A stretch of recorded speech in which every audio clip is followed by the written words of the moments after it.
How to watch Premier League live on PC. For this, go ahead and search for Sky Sports and tap on the first suggestion shown. So right here at the top, you will see some of these options. Tap on Sports and then tap on Football. Now, scroll down. You will find all of the games right here in your right hand side. You can just go ahead and tap on any one of those. For an example, I've selected this one. Then, you have to scroll down again and you will need a Sky Sport Pass. For that, tap on Get a Sky Sport Pass. Then you will land in this page. Now simply go ahead and tap on Join Now bubble.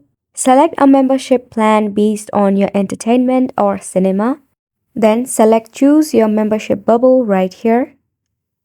Then you will see some of the plans set for you.